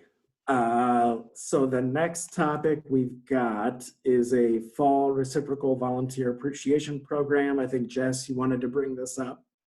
Yeah, so before National Volunteer Week, we reached out and kind of confirmed nobody could participate in the reciprocal program this year or this spring during National Volunteer Week. And so we shared a lot of ideas for what we were doing digitally, and I took notes on those. And then I also took notes on who was interested in a fall reciprocal program. I just kind of wanted to get a feel for if people were still considering that as an option. And I'd be willing, I know Arletha put a lot of work into the spring one, so I'd be willing to help coordinate that for the fall so that we're not requesting it of her again. But so right now I have about 10 organizations on the list.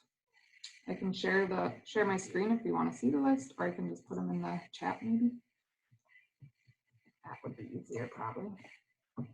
I personally think it's a great idea. I can't speak for anybody because I'm laid off, but I think it's a good idea, and I think it's another way to just re-engage with volunteers and say, you know, gosh, we're really sorry we missed this, but it's not the only time of year that we thank you. And we would, you know, if you want to reach out, I can give you the name of my boss who's still working at the zoo. If you wanted to reach out to her, I can provide that name to you. Okay. Yeah, that'd be great. I know the zoo is a big draw for our volunteers. I know. Yeah. And then, but I mean, and really we have no idea what the fall's gonna look like. If they're already talking about schools being remote, then who knows? A lot of the museums are a big draw too, so that might not.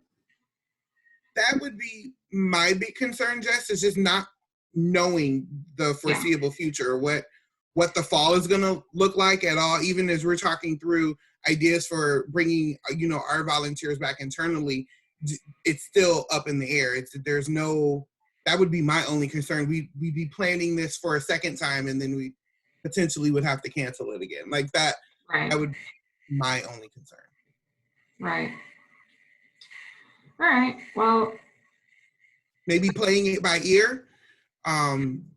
Re-look at it again in July, or just, you know, sending out a group and just going, okay, hey guys, like this is the state, this is where we're at, right? So a lot of things will depend on where the state's at, really, for all of us, typically. So I think just maybe putting a pin in it until like maybe once a month we just revisit, or after the stay in place order's been lifted, we revisit it.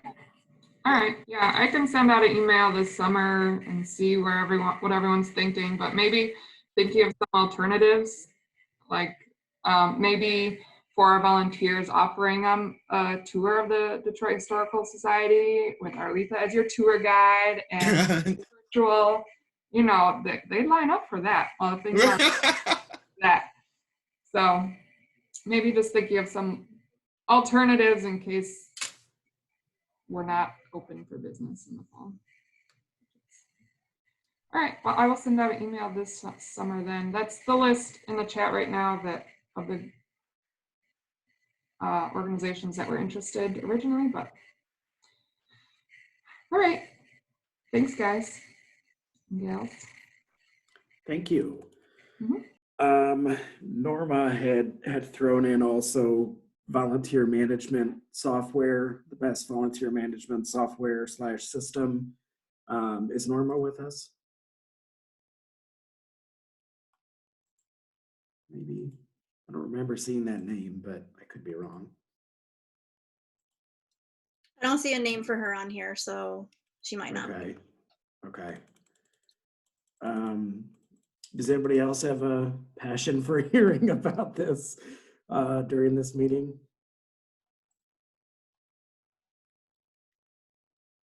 I know in previous, sorry, my video's off, I can turn it on. I know in previous meetings, I'm fairly new to the group, probably about 6 months ago did I join. I had brought up that topic, and I just want to thank everyone for all of their feedback and giving insight to their different programs. We ended up going with Better Impact, and though we're still in the process of getting all the data uploaded and organized, I will say I'm really excited about it. I'm with First Step, the Domestic Violence and Sexual Assault Agency in Wayne County. And though our volunteer program has been fairly small in the last couple of years, we do a lot of groups. We have a lot of interns, and we're looking to grow the volunteer program. And I'm really excited and think it will be a very good fit and is good for small and larger programs. So I just wanted to give that. I know a lot of you have been using it. That's how I kind of started to look into it. But we've been enjoying it so far and are excited. So. I have experience now with Volgistics and with the other software, which is escaping me at the moment. Volunteer Hub? Volunteer Hub, that's it, VH. So if anybody wants to reach out to me and ask me questions about it, both have advantages and disadvantages. So, yeah. We also went from Volgistics, and then when I was furloughed, we were in the process of mapping Volunteer Hub. So that's where we were going to. I would say for our agency in particular, the biggest advantage to Volunteer Hub was the connection between Volunteer Hub and Razor's Edge, the donor database, because that connection with Volgistics wasn't really happening in any productive way. So to be able to really show the work, and it's an integrated system between Volunteer Hub and Razor's Edge, that was a huge win for our organization, because the volunteer program is under philanthropy fundraising. So that was kind of a must for us. Yeah, I would absolutely say that was something that because Volunteer Hub was our second choice, that if we were to be using Razor's Edge, which we are not, we probably would have picked Volunteer Hub. We use GiftWorks, do not recommend, also called Panorama, do not recommend. But we aren't at the place where we can convert over our donor-based system. So we wanted to start with the volunteer system. And with better impact, the prices was so cheap. And it was for, Safe House from Washtenaw County, they're like a sister agency of ours. They use better impact, and they say the quality of it, the use on the volunteer side, and then also customer service has been great, and they see updates being pushed all the time. So they really liked that aspect, that they're continuously looking at how can we better your experience and improve things, and they take a lot of feedback and try to implement it, and everything's customized, which is really nice. So the onboarding process has been very cool, because they're meeting with me one-on-one and learning about our agency, and then give really good feedback as to, well, we recommend this, or we've seen agencies similar to yours do something like this for background checks. And that's been really nice. You don't always get that.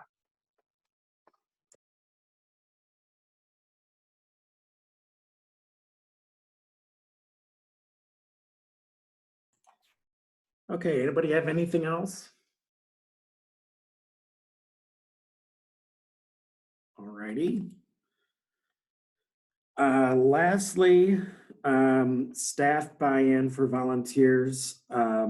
This was something that I think we had brought up a long time ago in regards to other departments buying into staff, and sometimes that can be a challenge.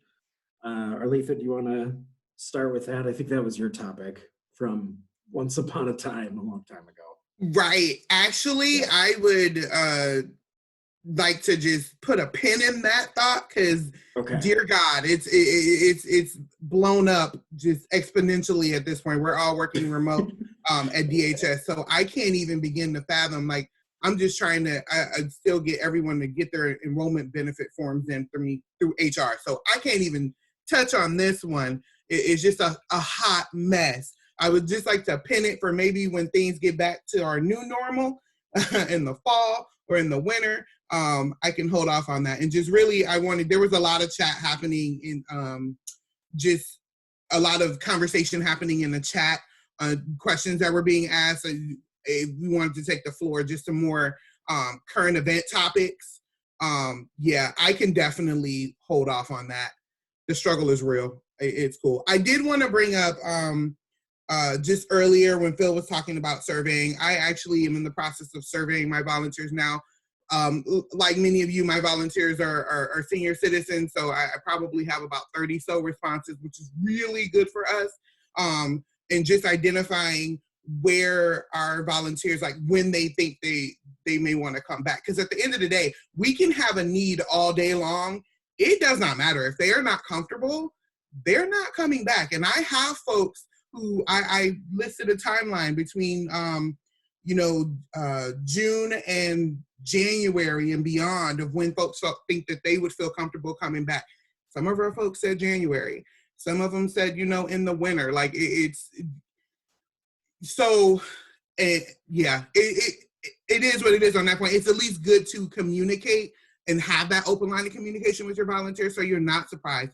Me personally, with regards to recruiting, I don't plan to do it until we can build it out on a virtual platform where we can do the orientation virtually, because I meet with every single volunteer that we onboard, and I'm not comfortable doing that.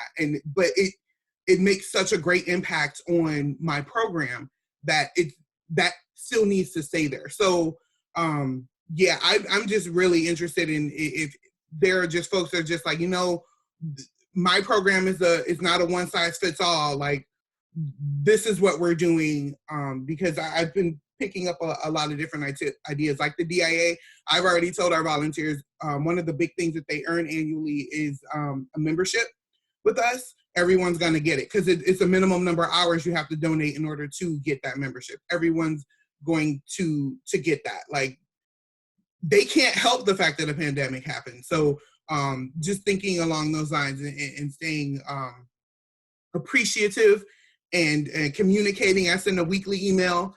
Some volunteers respond. They have my cell number. I was doing payroll yesterday and fielded a call from a volunteer for 45 minutes just because she was bored and wanted someone to talk to.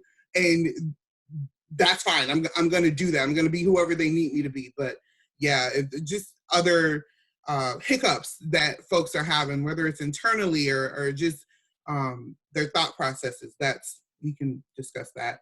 That would be more beneficial.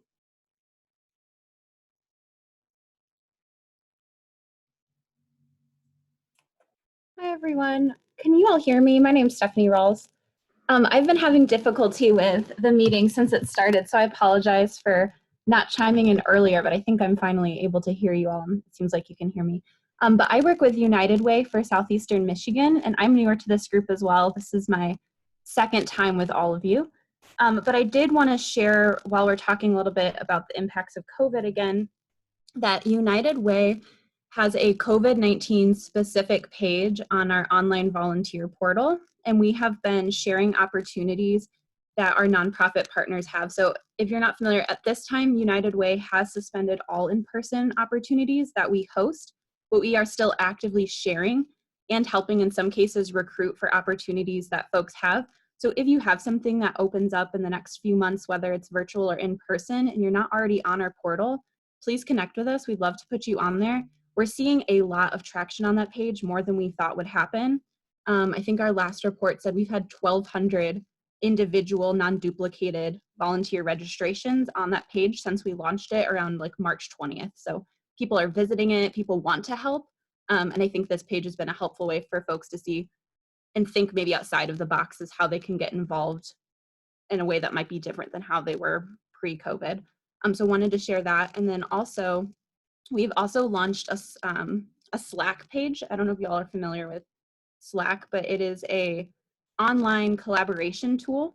And we have a channel specific for nonprofit partners that we just launched. And if you're interested in getting on that, basically you would be someone who would be on it. And it is a way for United Way to support and hear about any needs that you all have as they're ongoing, and is an informal way to connect with us so that if something does come up, you could just throw it into that chat box and then we would be able to move forward from there, getting you set up on our portal or to be able to just like informally connect with other folks in one easy place. And this helps eliminate having a million emails because it's all in one platform and you can use it on the web or through a mobile app. So if you're interested in either of those things, you can send my colleague Kristen an email. Actually, that would probably be better. I can throw her email in the chat box. I think a lot of you have probably met Kristen Sobalskis before, so she would be the right person to reach out to for that. So I'll throw her email in the chat box, but thanks everyone.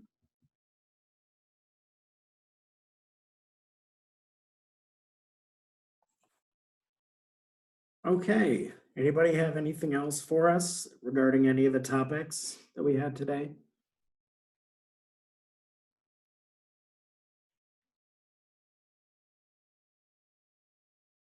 All right, I'm shocked. We're stopping like right on time. Really quick, one thing. So sorry, one thing. 30 seconds. I'm so sorry. For anyone who has built out their virtual platform with regards to internships, the Wayne State University Humanities Clinic just did a call out. These are graduate level interns. Most of them are PhD candidates. They have 100 hours per intern. They are looking to work directly with organizations in the community with your collections, with your policies and procedures, business areas, development.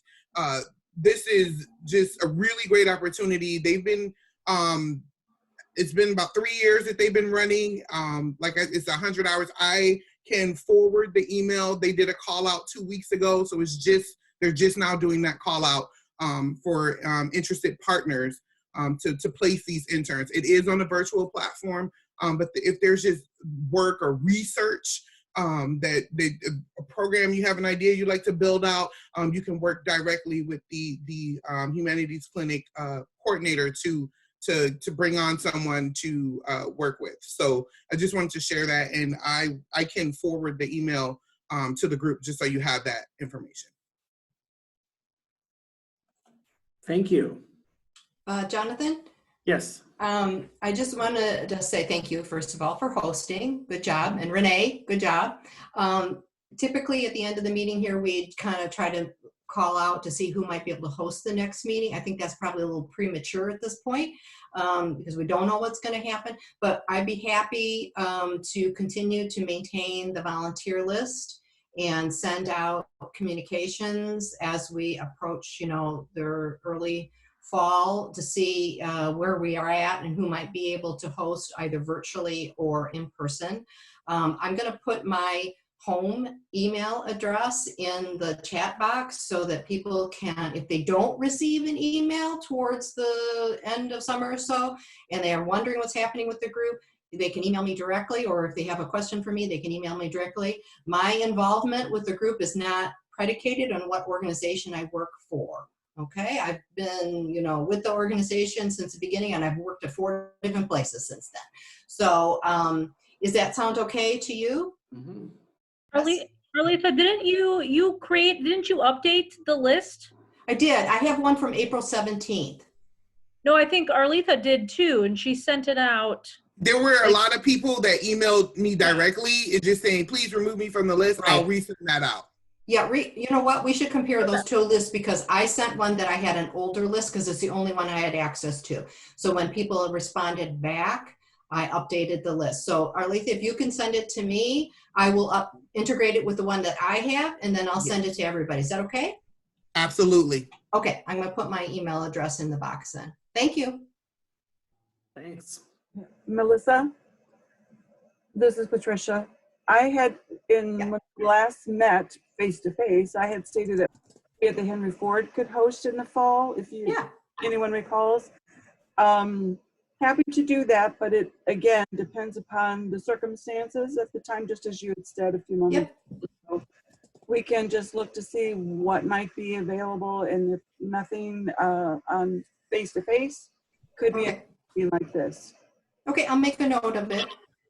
Yeah, and thanks, Patricia. Circle back to it and see what's going on at that time. Okay, thanks a lot. Okay, thank you. Okay, thank you, everybody. Appreciate everybody joining us. Hopefully you got some good information. Thank you for hosting, John. Do we want to host, Thanks. do we want to have another meeting, like maybe in a month or so? I don't know, just as like things are changing so quickly and as orders come down from the governor and the city and everything, maybe just to touch base. And I don't know if we need to meet like this or even just communicate through email, but just like how we're all handling it as we get further orders on the next steps for society, basically. I'm open to that. It can even be like an abbreviated one, like if it's, an hour instead of 2 hours or less. Yeah, I think that would be great. I think it would be beneficial just to see like where we're all landing as we get more information filtered down to us. Yeah, that's a great idea. I think that's a very good idea. Great.